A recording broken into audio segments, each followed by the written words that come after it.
Histoire de console de jeux vidéo. Aujourd'hui, nous allons partir dans un autre univers que celui d'Atari. Il s'agit de l'univers de Sega. Et oui, Sega, c'est plus fort que toi. Le clocher. Tout d'abord, je vous prie de m'excuser pour ma tête, mais il fait super chaud en ce moment. Là, je tourne en fin d'après-midi, mais je peux vous garantir qu'il faisait vraiment très chaud. Donc c'est pour ça que je suis un peu tout rouge. Donc ne vous inquiétez pas, je ne suis pas malade, il fait juste très chaud. Voilà, c'est une petite parenthèse. On est ensemble sur une petite vidéo tranquillou. Donc je voulais quand même vous le dire. Donc voici la console. Alors, un petit peu. Donc là, on a un tapping assez creux. Ce n'est pas du mastoc hein, comme on avait sur l'Atari. Donc là voici un plus grand. Donc là, vous voyez, c'est marqué Sega Master System 2 Power Base. Power Base. Base, pas terrible. Alors nous avons donc le gros logo au milieu aussi ici. Marqué là. C'est marqué là. Et c'est aussi marqué derrière. Sur l'étiquette. Donc voilà. C'est marqué Master System Power Base RGB. Et ensuite en dessous il y a le modèle. L'alimentation, bien sûr, il nous dit qu'il faut utiliser l'adaptateur Sega et le numéro de série de la console. Voilà. Donc, en toute somme, assez basique. Donc, ce n'est pas le premier modèle. Le premier modèle, je ne l'ai pas. Voilà. Peut-être qu'un jour, je la trouverai. Pour vraiment dire, j'ai toutes les consoles de Sega. Mais c'est vrai que le modèle 1 de la Master System, bah, je ne le possède pas. Voilà. Je possède le modèle 1 et 2 de la Mega Drive. Mais pas le modèle 1 de la Master System. Voilà. Donc, la console. Donc, modèle 2. Avec un peu d'aération. Des reliefs un peu partout. On va faire un peu le tour du propriétaire. Donc, sur la face au-dessus. Donc, ça, c'est le haut. Nous avons une trappe. Ça bruit d'époque avec la visibilité donc, du PCB au fond. Alors je la laisse pas ouverte beaucoup parce que je la laisse pas trop ouverte pour éviter que la poussière elle rentre à l'intérieur parce que c'est quand même le connecteur des cassettes. Donc on va faire attention. Alors nous avons également dessus ici le bouton. Alors est-ce que ça va marcher? Est-ce que ça va faire le focus? Alors c'est marqué pause. Alors je peux pas trop vous le mettre devant la caméra parce que sinon bah, ça va être tout sombre. Voilà, c'est marqué pause. Et en dessous un interrupteur à bascule.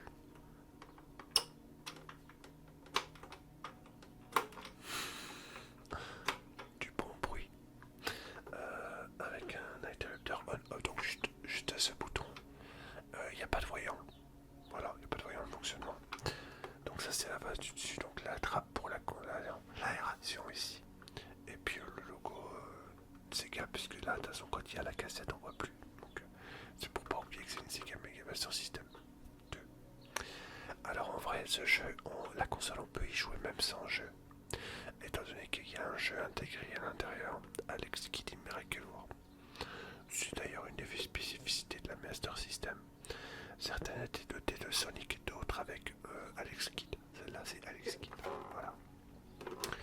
Sinon, la face de devant, deux ports manettes, donc les mêmes prises que sur l'Atari, donc et la Master du Mega Drive aussi, mais ça on verra plus tard.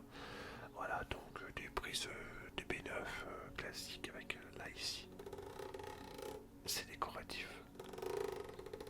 Voilà. Petit relief sympathique. Voilà, donc les manettes, je vais vous les montrer après. Sur les côtés, rien de spécial. C'est rigolo parce que c'est pas simplement rectangulaire, hein, c'est une belle forme, c'est très joli. Sur le dessous, bah, y a le logo, comme je vous ai montré tout à l'heure, il y a des patins. en caoutchouc. Bien que je crois que c'est plutôt du plastique parce que caoutchouc en 30 ans je pense qu'il se serait désintégré. Et puis derrière, donc là il y a eu la prise pour brancher le câble Péritel que je vais vous montrer après. Et ici l'adaptateur secteur, donc un transformateur directement. Voilà. J'ai fait le tour du propriétaire. Voilà. Très belle console, très belle machine. Assurément, c'est certain. Alors maintenant, on va bien sûr parler des jeux. Donc, les jeux les plus connus, bien sûr, ce sont les Sonic. Moi, j'ai les 3 Sonic qui étaient sortis dessus. Donc là, il y a Sonic 1, Sonic Chaos qui est le 3e de cette console. Et puis Sonic 2 qui est sans doute un des plus connus de la Master System. Voilà, donc voici donc les trois jeux Sonic dont je suis assez fier. Donc voilà, donc ça c'est pour les plus grands titres. Je vous en montrerai 2-3 autres, mais donc je vais vous montrer un peu comment ça se passe à l'intérieur. Donc boîtier plastique avec une jaquette en papier protégé. On va ouvrir la cartouche avec à l'intérieur, bien entendu, les cassettes. Donc les cassettes comme ça, c'est rectangulaire. Voilà, donc ça c'est Sonic, c'est dedans en dessous il y a le connecteur. Et du coup le connecteur il est vachement bien protégé. Voilà. Donc ça c'est la particularité de ces cartouches. Et quand on ouvre une boîte de jeu, et ben on avait donc là je vous montre un exemple de Sonic 2, une notice et la cartouche. Voilà. Et je sais pourquoi je vous montre ça, c'est aussi parce que il faut savoir qu'il y a 30 ans d'écart, donc ça c'est 1991 quand même. Et ça, donc le dernier jeu Sonic qui est sorti sur la Switch 2, la PS4, enfin bref, voilà. Et du coup, ça, 2024, 91. Voilà, Sonic est toujours vivant, même si Sega n'est plus là, entre guillemets, dans les consoles de jeu. Sonic est toujours présent. Donc ça c'est Sonic Shadow Generation. On aura l'occasion de bien sûr d'y jouer en live sur Twitch. Je vais rapidement vous montrer 2-3 autres jeux que je possède et ensuite on passe aux accessoires. Alors dans d'autres catégories de jeux, on a ce jeu là qui est Master of Darkness. C'est un jeu qui ressemble un petit peu à Castlevania dans le fonctionnement. C'est un jeu plateforme assez sympa où on doit battre le comte Dracula. Voilà, donc rapidement c'est marqué l'ombre de Dracula plane sur l'Angleterre victorienne. Combattez les monstres de Dracula dans les rues étranges et dangereuses et les entrepôts sombres.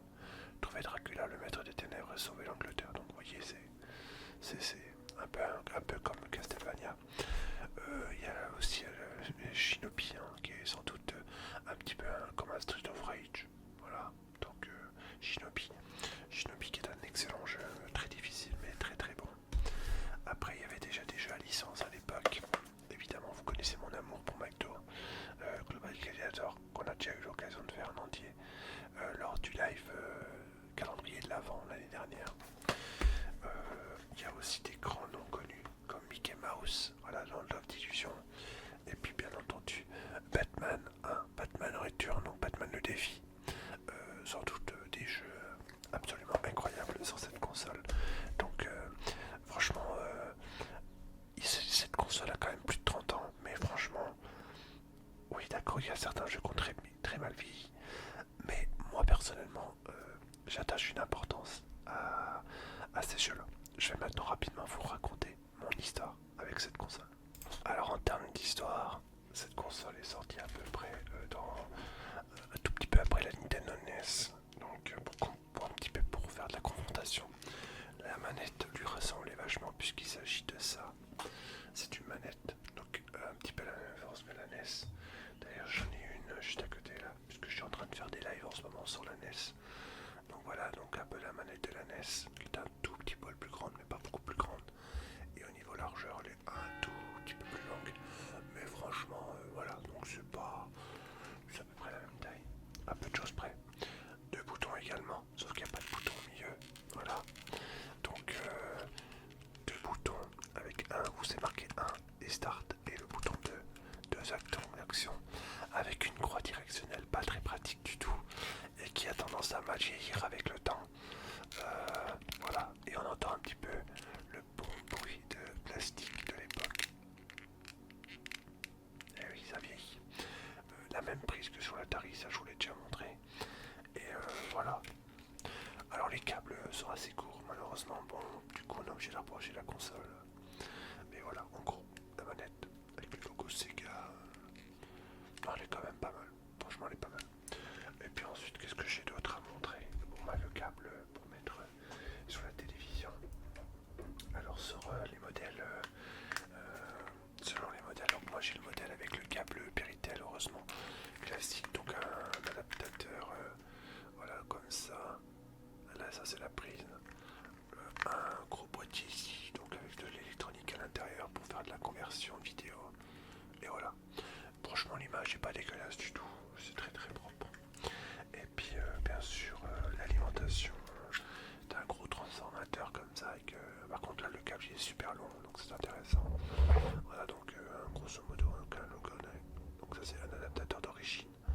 Alors, 9 volts, 1 ampère. Voilà, donc, un classique, on va dire. Avec une particularité quand même néanmoins très importante, sachez-le, la polarité est inversée par rapport à un transformateur, on va dire, plus classique. C'est-à-dire que le moins est au centre et le plus sur les côtés. Je dis ça parce que si on s'inverse les deux polarités dans la console est foutue. Attention à ça. Donc utilisez plutôt un adaptateur d'origine.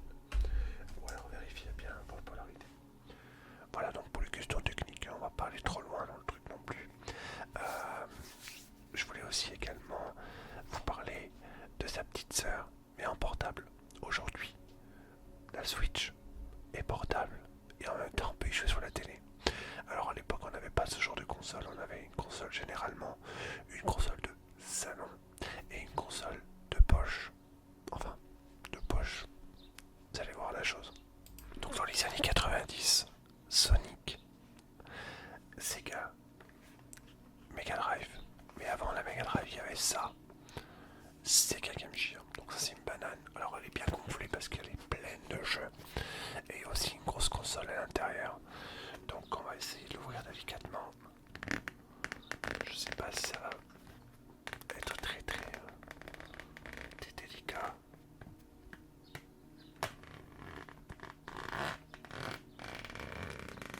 Donc bah forcément ça fait un peu de bruit, hein, c'est du vieux. Et à l'intérieur, vous voyez, il y a des cartouches, des boîtes protégées bien sûr. Et la console qui est derrière. Mais je vais d'abord la sortir parce que si je vous la sors en ASMR, c'était que ça va vous faire un bruit horrible. Donc voilà, j'ai sorti la console, donc la voici. Alors ça c'est une console portable, mesdames et messieurs. Voilà, donc une Sega Game Gear, donc une console de poche, enfin une console de poche, console portable on va dire. Donc cette console porte un écran couleur, rétroéclairé, couleur, rétroéclairé. Donc ça c'est quelque chose d'absolument incroyable. À côté on avait la Game Boy, dont on parlera la prochaine fois bien sûr, quand on fera la troisième vidéo. La NES, puisque la NES, la Game Boy, c'est lié. Master System et Game Gear, c'est lié. Je peux me permettre de dire ça, je vais vous expliquer rapidement pourquoi. D'abord, le jeu le plus connu de la console, c'est ça. Columns, voilà, c'est une cartouche. Alors, je garde la cartouche dans la console pour éviter qu'il y ait de la poussière qui est dedans. Voilà, c'est une manière de la conserver. Donc voilà, une cartouche comme une cartouche de Game Boy classique, on met la console, la cartouche comme ça dedans. Alors vous avez la possibilité d'utiliser des piles. 6 piles. Double L, double A. Donc c'est pas des petites, c'est des moyennes. Voilà. Mais en général on n'utilise pas ça. Là il y a un système de socle. Je pense que ça doit être pour la poser quelque part. Pour utiliser peut-être pour... je sais pas si on pouvait l'utiliser comme un volant. Aucune idée, peut-être qu'ils avaient l'idée de faire ça mais ils l'ont pas fait. Donc possibilité aussi d'utiliser un adaptateur secteur qui est exactement le même d'ailleurs que celui de la Master System. Voilà, comme ça au moins vous êtes sûr de ne pas cramer la console. 90% des gens qui utilisent un adaptateur secteur Gear crame la Game Gear. Pourquoi? Parce que la polarité est inversée par rapport à ce qui est écrit. Et c'est même pas indiqué là. Donc attention à ça. Si un jour vous avez une Game Gear, on peut avoir le son, bien sûr, ici. Là, il y a une molette. Voilà, pour le son. Il y a le bouton on-off là. Bouton à bascule. Un bouton de une molette de contraste ici. Ici, là. Alors je l'ai pas. Et on pouvait mettre une petite sangle pour la porter. Et puis là, il y a du son mono. Mais pour avoir du son stéréo dans la prise casque. Au cas où. Alors bon, la Game Gear, donc très simple, hein, 2 boutons.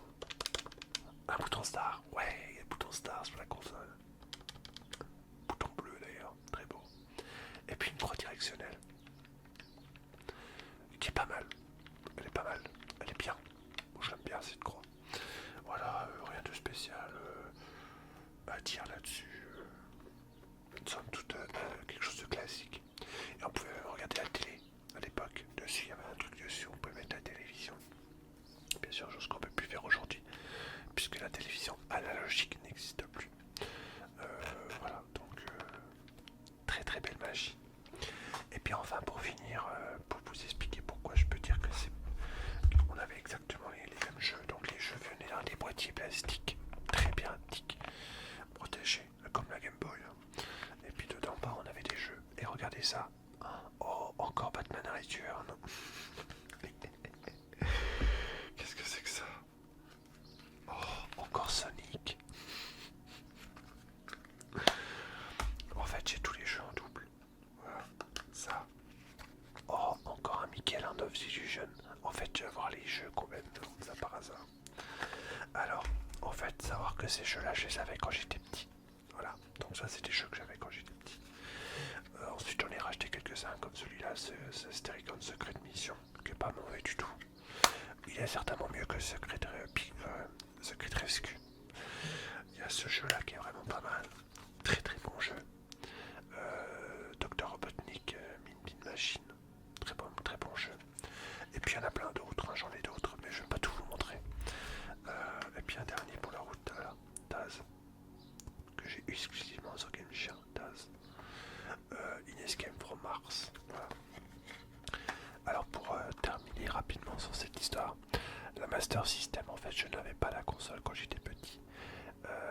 La console là je l'avais en fait mon cousin, j'ai un cousin qui l'avait et une fois mon père avait réparé l'adaptateur secteur parce qu'il était abîmé, cassé, le fil était coupé et du coup mon tonton avait laissé la console à la maison pour que papa puisse la réparer. Et du coup, il avait laissé 2-3 jeux avec, puis il nous l'avait prêté une petite semaine. Où j'ai joué, oh la punaise, j'étais content, j'étais waouh, il me faut absolument une console comme ça. Sauf que je l'ai jamais vu après. Donc du coup, je l'ai racheté. Et tous les jeux que mon tonton avait, en fait, j'ai repris les mêmes. Et j'en ai racheté un ou deux autres que j'ai vus comme ça. Alors plusieurs endroits, notamment sur deuxfoismoincher.com qui n'existe plus, qui aujourd'hui est devenu Price Minister et qui maintenant s'appelle Rakuten. Comme quoi vous voyez le temps traversé. Et puis aussi d'avoir un vide-grenier ou autre, mais assez rarement un vide-grenier parce que les jeux là on les trouve plus. Même dans les disquages, tout ça on en trouve très peu. Ou alors en mauvais état. Donc voilà. Et puis alors la Game Gear, bah, en fait je l'avais quand j'étais petit, mais je l'ai crié à cause d'un adaptateur secteur qui n'était pas officiel et on pouvait changer la polarité dessus. Et une fois j'ai eu le malheur de la brancher après l'avoir utilisé pour autre chose. Donc c'est l'adaptateur universel, vous savez qu'on se sert pour plein de choses avec plusieurs connecteurs dessus. Et une fois j'ai eu le malheur de brancher avec la mauvaise polarité. Foutu. La première fois j'ai réussi à faire passer la garantie. C'est passé. Par contre la deuxième fois mon père il a dit non stop, c'est bon. Donc voilà, deux fois j'ai fait l'erreur. Et puis une fois mon frère, j'ai un de mes frères qui, donc c'est à mon frère en fait cette console là, il l'a racheté. Il me l'a laissé parce qu'il sait que je collectionne les consoles et tout. Et il l'a racheté sur internet pareil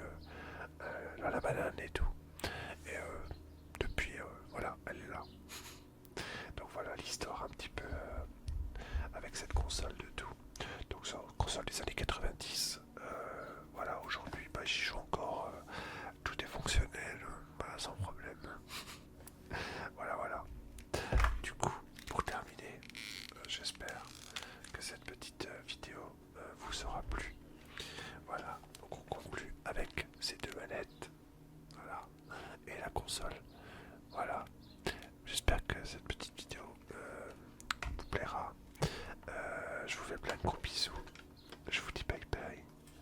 Et à très bientôt pour de nouvelles vidéos ASMR. Donc, relaxation.